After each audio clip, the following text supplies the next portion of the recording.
The silk tie binding Amara's wrists to the headboard wasn't tight enough to hurt, but it was secure enough to make her helpless.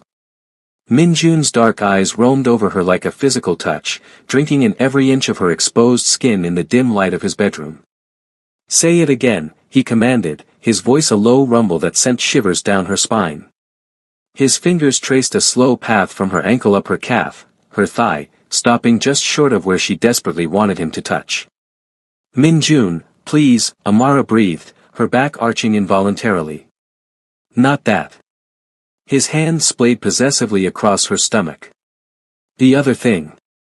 What you told me in my office 3 hours ago." Her heart hammered against her ribs. 3 hours ago, she'd laid evidence on his desk proving his own brother was betraying him. 3 hours ago, she'd watched something break behind his eyes. And when he'd asked her why she stayed, why she kept digging when she could have just walked away from all his darkness, the truth had spilled out. "I love you," she whispered now, watching his jaw tighten at the words. Again. He lowered himself over her, his body caging hers, his lips hovering just above her mouth. "I need to hear it again. I need something real tonight, Amara. Something that isn't about betrayal and blood." "I love you," she said stronger this time, her eyes locked on his. "I love you, Kang Minjun. Every dangerous, broken, beautiful part of you." Something flickered across his face, vulnerability so raw it hurt to witness. "You shouldn't. You should run from me. I know. But I won't. You don't know what I'm capable of. What I'm going to have to do to my own brother. I know exactly who you are." She strained against the silk binding, wanting to touch him, to hold him. "And I'm still here. I'm still yours." His control shattered. The kiss was devastating, possessive, almost desperate. His hands mapped her body like he was trying to memorize every curve, every response, like he was drowning and she was air. When he finally freed her wrists, her fingers immediately tangled in his hair, pulling him closer, closer, never close enough. "Promise me," he said against her throat, his breath hot on her skin. "Promise me that no matter what happens tomorrow, no matter what I have to do, you won't leave me." There was something in his voice, a fracture in that usually unshakable composure, that made her heart ache. This powerful man, this dangerous mafia boss who commanded an empire, was breaking apart in her arms. "I promise," Amara whispered fiercely. "I'm not going anywhere. Whatever comes, we face it together." Minjun pulled back to look at her, his thumb tracing her lower lip with devastating gentleness. "You walked into my world 3 months ago, and you've completely destroyed me, do you know that? You've made me want things I swore I'd never want again. Hope. Trust. Love. Is that so terrible?" His smile was equal parts tender and tragic. "It is when I might lose it all tomorrow. When my own blood has betrayed me. When the only person I can trust is a woman I've known for 90 days but would burn the entire city down for." She cupped his face in her hands, forcing him to hold her gaze. "Then don't think about tomorrow. Be here with me now. Love me now. Let me be your safe place, just for tonight." "Just for tonight," he echoed, but they both knew it was a lie. This wasn't just for tonight. This was forever, dangerous and complicated and absolutely inevitable. As he finally gave them both what they desperately needed, as their bodies moved together in perfect rhythm, as he whispered her name like a prayer in Korean and English and languages beyond words, Amara realized she was falling into something she couldn't escape. But watching the way Minjun looked at her, like she was the only light in his dark world, like she was everything, she knew he was falling just as hard, just as helplessly. And tomorrow, when they confronted his brother's betrayal, when everything threatened to fall apart, this moment would be what they held on to. This love, fierce and forbidden and absolutely real. Before we dive into how we got to this intense moment, how a Nigerian graduate student ended up in the bed and the heart of Seoul's most dangerous man, I want to wish every single one of you a beautiful holiday season. Whether you're spending it with loved ones or you're treating yourself to some alone time with stories like this, you deserve all the love and warmth this season brings. Since you are here already, do me a favor by clicking that subscribe button and turn on notifications as new videos drop daily. Your love and support means the world to me. Now, let's get into Amara and Minjun's story from the beginning, and trust me, it's a wild ride. 3 months earlier, Amara had walked into Kong Enterprises with nothing but her credentials and desperation. Her student visa was expiring, her funds were depleted, and the legitimate finance positions she'd applied for had all gone silent after the initial interviews. She knew why. Despite her Oxford education and her flawless Korean, corporate soul wasn't ready for someone who looked like her in their upper management. The job posting for Minjun's executive assistant had been vague, the pay suspiciously high, the requirements oddly specific, fluency in Korean, English, and at least one African language. Expertise in international finance and money laundering detection. Willingness to work unconventional hours. Discretion guaranteed, no questions asked. She should have known then what kind of organization this really was. The interview had lasted exactly 4 minutes. Minjun had looked up from her resume once, his expression unreadable. "Why are you in Korea, Miss Okafor?" "I came for graduate school. I stayed because I fell in love with Seoul." "With Seoul, or with running away from Lagos?" Her spine had stiffened. "How did you?" "I know everything about everyone who enters my building." He'd stood then, walking around his desk with predatory grace. "Your father's company collapsed. Corruption charges. He's in prison. Your family lost everything. You can't go home because there's nothing to go home to, and staying here illegally isn't an option you're willing to consider because you actually have morals, which is fascinating given where you're interviewing." Amara had lifted her chin, refusing to be intimidated. "If you know all that, then you know I'm good at finding financial discrepancies. I'm excellent at building clean paper trails over dirty money. And I have absolutely nothing to lose, which makes me either very valuable or very dangerous to a man like you."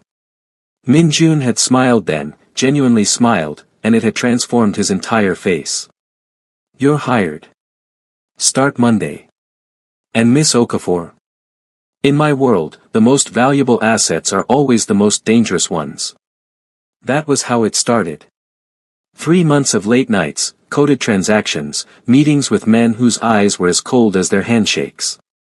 3 months of watching Minjun command empires with a word, destroy lives with a phone call, and somehow still remember that she preferred her coffee with cardamom because she'd mentioned it once in passing. 3 months of pretending she didn't feel anything when he stood too close, when his hand lingered on her lower back guiding her through doorways, when he switched from Korean to English in meetings just to watch her eyes light up with understanding. 3 months of falling for a man she absolutely shouldn't want. The night everything changed started like any other. They were in his office, reviewing shipping manifests from Busan. Minjun had loosened his tie, rolled up his sleeves, and Amara was trying very hard not to notice the way the lamplight caught the angles of his face. "These numbers don't match." She pointed at her laptop screen. "Someone's skimming off the top of the Busan shipments. A lot. We're talking millions of one monthly." Minjun leaned over her shoulder, so close she could smell his cologne, cedar, and something darker. "Who has access to those accounts?" "Only 3 people. You, your brother Dae-young, and Director Park." The temperature in the room seemed to drop 10 degrees. "My brother wouldn't steal from me." "Minjun, the evidence." "My brother wouldn't steal from me," he repeated, but there was something in his voice now, something broken beneath the ice. Amara turned in her chair, looking up at him. This was dangerous territory. In 3 months, he'd never spoken about his family, never mentioned personal feelings. Their relationship existed in this strange professional intimacy where they could spend 16 hours a day together but never discuss anything real. "Then let me prove it wasn't him," she said softly. "Let me dig deeper. I'll find out who's really responsible." His hand came up, and for a moment she thought he might touch her face, but he seemed to catch himself. "Why do you care so much? This isn't your world, Amara. You could leave. Find a legitimate job now that your visa is secured. Why stay in the darkness with me?" The question hung between them, heavy with everything they'd never said. Maybe I like the dark, she whispered. Maybe I like who I am when I'm in it with you. The kiss that followed wasn't gentle. It was 3 months of tension, of lingering glances and careful distance, erupting all at once. Min Jun's hand fisted in her braids, tilting her head back as his mouth claimed hers with bruising intensity. Amara's fingers clutched at his shirt, pulling him closer, desperate for more of this, more of him, consequences be damned. When they finally broke apart, both breathing hard, Min Jun pressed his forehead against hers. This is a mistake. I know. You should run from me. I know. But you won't. No, Amara breathed. I won't. His smile was devastating. Then let's make mistakes together, beautiful girl. But first, help me find the rat in my organization. Then we'll discuss all the other ways we can ruin each other. I can feel your hearts racing through the screen right now. If you're loving this dangerous chemistry between Amara and Min Jun, hit that like button and drop a comment telling me what you think is going to happen next. Should she trust him completely, or is she walking into a trap? And if you're new here, subscribe because we bring you stories like this every week, stories about love that crosses all boundaries and breaks all rules. Now, let's get back to the moment everything falls apart. The investigation consumed them. Days blurred into nights, office hours extending until dawn crept through the windows. But now everything was different, charged. Min Jun would stand behind her as she worked, his hands on her shoulders, lips brushing her temple. She would bring him coffee and he'd pull her into his lap, stealing kisses between conference calls with distributors in Shanghai. They hadn't slept together, not fully. It was as if both of them knew that once they crossed that final line, there would be no going back, no pretending this was just physical. So they existed in this excruciating in-between, all heated touches and desperate kisses that never went quite far enough. But the evidence Amara was finding got darker, more damning. And it all pointed to Kang Dae-young, Min Jun's younger brother, the only family he had left after their parents' death 5 years ago. She was dreading the conversation she needed to have. It was a Friday evening, snow falling outside, Seoul transforming into a winter wonderland that felt at odds with the ugliness she was about to reveal. Min Jun, we need to talk about what I found. He looked up from his phone, immediately reading her expression. Show me. Amara pulled up the files, the bank transfers, the shell companies all traced back to Dae-young's associates. He's not just skimming. He's building his own operation. Using your connections, your protection, but creating a separate network. And there's more. Tell me. His voice was flat, emotionless, which somehow was worse than anger. He's been meeting with the Huang family. Min Jun's glass shattered against the floor. The Huang family were their rivals, the organization that had killed their parents, that had waged war against the Kangs for 3 generations. He wouldn't, Min Jun said, but he sounded hollow. Not with them. Not after what they did to our mother. Amara moved to stand in front of him, taking his face in her hands. I'm so sorry. I wish I was wrong. I double-checked everything. I triple-checked. I even ran it by an outside source to make sure my feelings for you weren't clouding my judgment. Something flickered in his eyes. Your feelings for me? Min Jun, she hesitated. They'd kissed, touched, spent nearly every waking moment together, but neither had spoken the words, made it real. He stood abruptly, pulling her against him, one hand spanning her waist, the other cupping the back of her head. Say it, Amara. I need to hear something real right now. Something that isn't about betrayal and blood. I love you, she whispered against his chest. I know it's crazy and fast and probably the most dangerous thing I've ever felt, but I love you, Min Jun. I love your brilliance and your brutality. I love how you remember small things about me. I love how you code switch languages when you're tired. I love all of it, all of you, even the parts one probably shouldn't. His grip tightened. I've killed people, Amara. I've done terrible things. I know. I'll probably do more terrible things. I'm going to have to confront my brother. That confrontation might end in blood. I know. He pulled back to look at her, his eyes searching hers. And you still love me? I'm not naive about who you are. I love you knowing exactly what you're capable of. Does that make me broken too? It makes you mine, Min-jun said fiercely. It makes you absolutely mine, and God help anyone who tries to take you from me. The kiss was different this time, slower, deeper, a promise and a claim all at once. When he lifted her onto his desk, scattering the incriminating papers about his brother, when his hands slid up her thighs, when she wrapped her legs around him and felt him hard against her, it felt like falling and flying simultaneously. Not here, he murmured against her throat. Not like this. When I have you properly, completely, it won't be surrounded by evidence of my family's betrayal. It'll be in my bed, with all night to worship every inch of you the way you deserve. Amara shivered at the promise in his words. So what happens now? Min-jun's expression hardened, the lover disappearing behind the Mafia boss.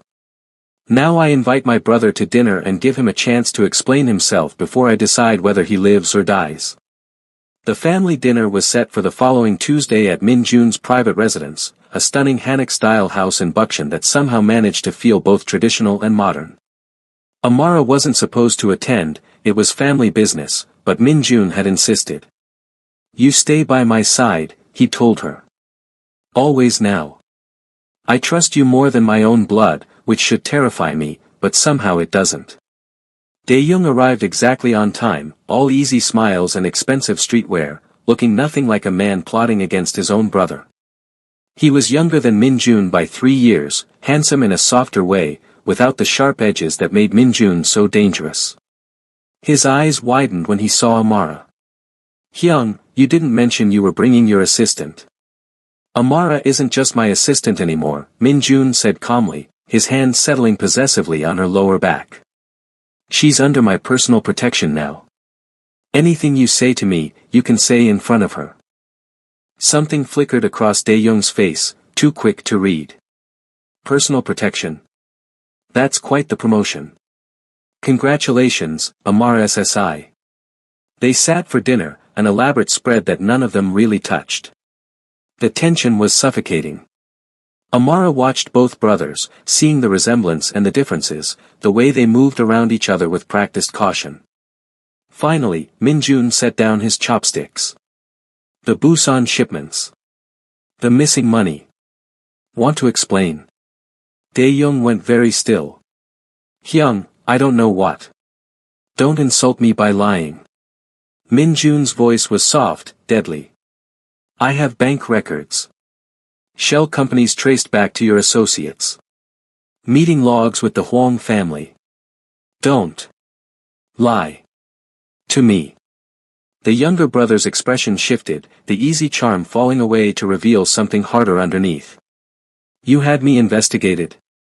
Your own brother. You stole from me. My own brother. I was building something of my own. Dae-young stood abruptly. Do you know what it's like living in your shadow? You're the brilliant one, the ruthless one, the one father chose to lead. I'm just the spare, the younger son nobody takes seriously. Min-jun remained seated, but Amara could feel the violence coiled in him. So you went to the people who murdered our parents? That's how you prove yourself? The Huangs want peace. A merger of families. They approached me because they knew you'd never listen, you're too consumed with revenge. But together, Hyung, we could control all of Seoul, both organizations united. Through your leadership, I assume. Min-jun's laugh was bitter. And what happens to me in this grand vision? Early retirement? Or just early death? Dae-young's silence was answer enough. The room exploded into motion. Min-jun lunged across the table, and suddenly both brothers were grappling, years of resentment and love and betrayal playing out in violence. Amara screamed as they crashed into furniture, as she saw the glint of a knife in Dae-young's hand. She didn't think. She grabbed the nearest object, a heavy celadone vase, and brought it down on Dae-young's shoulder. It wasn't enough to seriously hurt him, but it broke his concentration, gave Min Jun the opening he needed to disarm his brother and pin him to the floor. You defend him. Dae-young spat at Amara, blood trickling from his lip. You've known him for months. I've known him my whole life. I'm his blood. And you betrayed that blood, Amara said, her voice shaking but firm. He loved you. He would have given you anything. Anything except his throne, Dae-young sneered. Min Jun pressed the knife to his brother's throat, and for a terrible moment, Amara thought he would do it, would end it right there. But his hand was trembling, and she realized with a sharp ache that beneath all his power and brutality, Min Jun was just a man watching his last family member betray him. She knelt beside them, her hand covering Min Jun's, the one holding the knife. Don't. Please. Not like this. You'll never forgive yourself. He deserves it, Min Jun said, but his voice cracked. Maybe. But you deserve better than carrying this guilt. There are other ways to handle this. Min Jun's eyes met hers, and in them she saw anguish so deep it hurt to witness. Slowly, he pulled the knife away, though he didn't release his brother. You're exiled, he said flatly. Out of Seoul.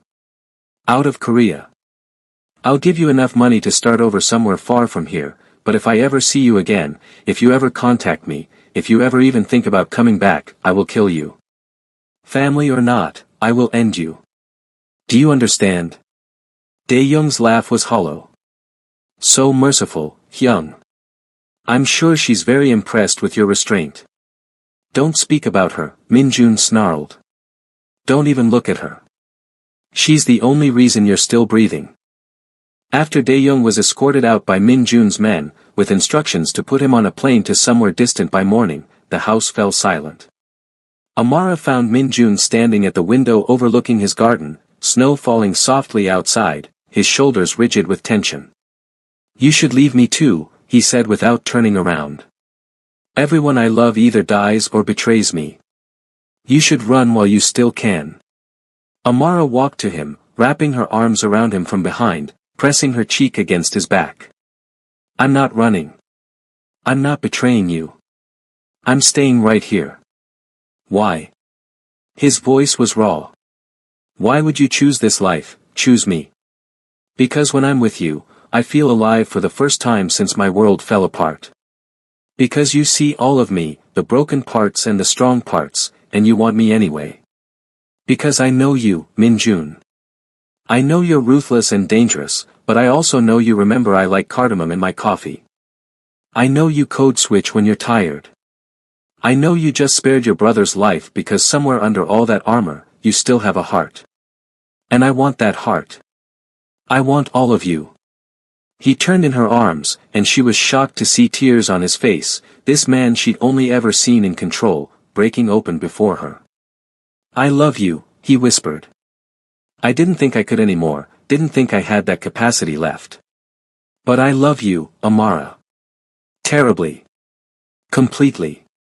Dangerously. She kissed the tears from his cheeks, tasting salt and sorrow. Then love me. Right now. No more waiting. I want you, all of you, tonight. Min Jun lifted her into his arms, carrying her through his house to his bedroom, a space she'd never entered before. It was surprisingly simple, all clean lines and soft colors, less austere than she'd expected. He set her down gently on his bed, and the way he looked at her, like she was something precious and holy and utterly his, made her breath catch. If we do this, he said, kneeling before her, his hands on her thighs, there's no going back. You'll be mine completely. In my world, that's not just words. That's a binding. That's forever. People will know you're under my protection, that you're mine, and that makes you both untouchable and a target. Amara cupped his face in her hands. Then we'll face it together. Make me yours, Min Jun. I'm choosing this. I'm choosing you. What happened next was tender and fierce, a claiming and a surrender from both of them. His hands mapping every curve of her body with reverent intensity, her nails scoring down his back as he whispered her name like a prayer in Korean, in English, in languages beyond words. When he finally moved inside her, their eyes locked, and Amara felt something click into place in her soul, like she'd found a home in this dangerous man. Afterward, wrapped in his arms, his fingers tracing lazy patterns on her skin, she felt him relax for the first time since she'd met him. "Stay with me," he murmured into her hair. "Not just tonight. Always. Move in here. Be by my side in all things. Are you sure? That's fast, even for us." His arms tightened around her. "I've spent my whole life being careful, being strategic. And it still didn't protect me from betrayal. So yes, this is fast. But it's also right. You're right. The only right thing in my world." "Then yes," she whispered. "Yes to all of it." But peace, Amara was learning, was always temporary in Minjun's world. 2 weeks after Dae-young's exile, 2 weeks of domestic bliss where she'd moved into Minjun's home and they'd fallen into a rhythm of work and intimacy that felt almost normal, the threat started. First, it was a message. A single text to Minjun's private number, the one only family had: "You chose her over blood. Now pay the price." Then the photos, images of Amara at the market, at her favorite coffee shop, getting into Minjun's car. Always just her, always with crosshairs drawn over her face. "It's Dae-young," Minjun said, his voice tight with fury. "He's coming for you to hurt me." "So we find him first," Amara said, refusing to be afraid. "We end this." "We?" Minjun's smile was sharp. "You're not just my lover anymore, are you? You're becoming my partner. My equal. Is that allowed in your world?" "I don't care what's allowed. I'm rewriting the rules for you."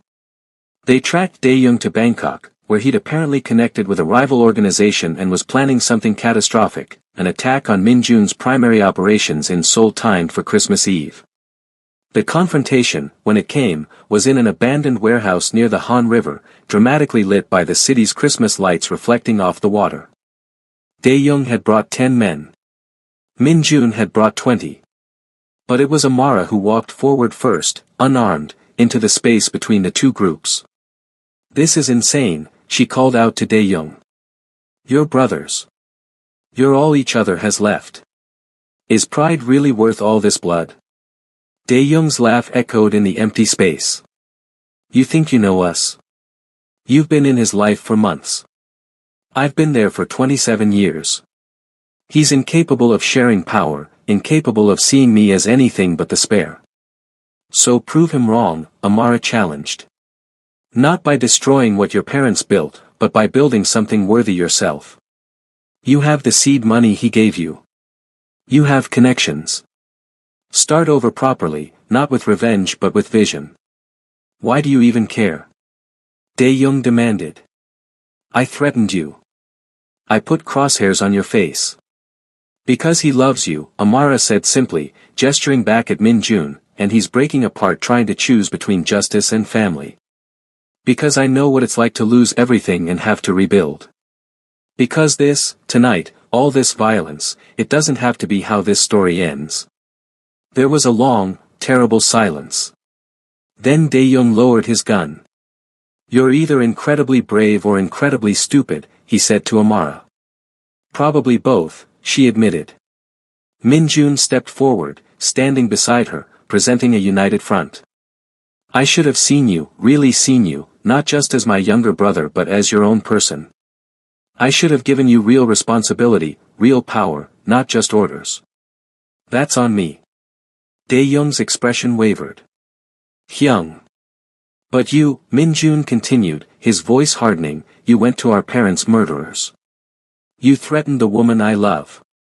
Those things can't be forgotten, even if they're forgiven. So here's my final offer. Take the money. Build something in Bangkok or Singapore or anywhere that isn't my territory. In 5 years, if you've proven yourself legitimate, if you've built something real without using our family name, we'll meet again as equals. Maybe not as brothers, not anymore, but as allies. That's the best I can offer. I need you to pause and tell me in the comments right now, should Dae-young take the deal? Can these brothers ever truly reconcile, or is some betrayal too deep to overcome? Hit that subscribe button because this story arc isn't over, we'll be revisiting these characters. And smash that like button if your heart is still racing from all this drama. Now, let's bring this home. Dae-young accepted the deal. It wasn't a happy ending, not really, but it was an ending without more bloodshed, which in their world counted as a miracle. Christmas Eve found Amara and Min-jun in his penthouse office, the city spread out below them in a carpet of lights, the whole of Seoul celebrating while they finished the last of the paperwork closing out Dae-young's accounts. You know, Min-jun said, pulling her into his lap, 6 months ago I was alone. Powerful but alone. And now I have you. Somehow you walked into my world and made me want to be better, not just stronger. Amara laced her fingers through his. You make me braver. Before you, I was just surviving. Now I'm living. Dangerously, he pointed out with a smile. The best kind of living, she agreed. He reached into his desk drawer, pulling out a small box. Inside was a ring, a stunning black diamond surrounded by smaller white ones, unique and unexpected and absolutely perfect. In my world, he said softly, this is a promise. A binding. Marry me, Amara. Not because it's conventional or safe, but because I can't imagine my future without you in it. Because you're my conscience and my courage. Because I want to build something with you that isn't about territory or power, but about us. Amara's vision blurred with tears. You're supposed to be this ruthless mafia boss. You're not supposed to be this romantic. Only for you, he promised. Only ever for you. So what do you say? Will you marry a dangerous man and live a dangerous life? She kissed him deeply, pouring everything she felt into it, all the love and fear and absolute certainty. Yes. Yes to all of it. Yes to you. As he slid the ring onto her finger, as they sealed the promise with more kisses that turned heated, as he cleared his desk with one sweep and lifted her onto it with clear intent, Amara marveled at her life.